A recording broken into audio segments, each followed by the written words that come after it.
ভাই কুরবানি তো কোন দিন হয়ে গেছে, 7 দিন পার হয়ে গেছে, এখন কি করব, কুরবানি দিব না বুঝে কি লেখছে, আকিকার না কি লেখছে, সঠিক নিয়ম কি কিছু আলেম বলেন 7 দিনের পরে আকিকা চলে না।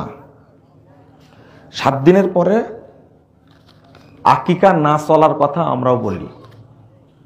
এমন যদি কোনো সমস্যা হয় যে বাচ্চা নিয়ে হসপিটালে ছিল, আইসিইউতে সমস্যা ছিল, সঠিক দিন দিতে পারেনি, সে দিতে পারে। কিন্তু বাচ্চা তো আপনার এলাকায় কয়দিন আগে আসে পেটে,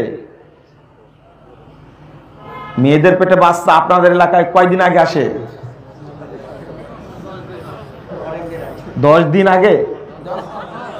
10 দিন আগে যদি বাচ্চা আসে পেটে, তাহলে আপনি করতে পারবেন।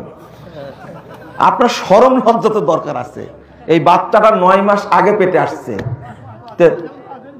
তখন আপনার মাথায় ঢুকে নিয়ে যে একে আকিকা দিতে হবে, তখন প্রস্তুতি নিতে পারেন না। 7 দিন পার হলো কি করে? এখন যদি বলেন ভাই কুরবানি তো কোন দিন হয়ে গেছে, 7 দিন পার হয়ে গেছে, এখন কি করব, কুরবানি দিব না বুঝলেন কথা? যদি বলে ঘুমাচ্ছিলেন আপনি, কুরবানির দিন পার হয়ে গেছে, আপনি জানতেই পারেননি, এরকম হয় না? আবার হাসে, খালি উত্তর দেয় না। প্রশ্ন করলে উত্তর পাবেন আপনি।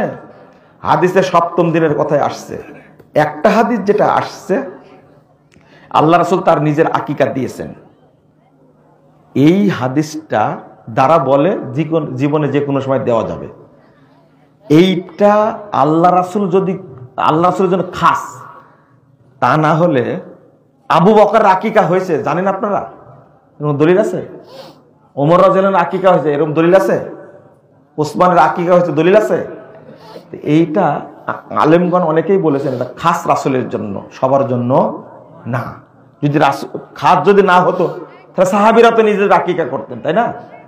7ম দিনে দিবেন, কোনো ইখতিলাফও থাকবে না, কোনো ঝামেলাও থাকবে না।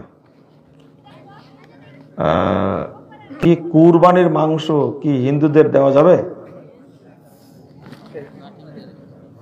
দেন।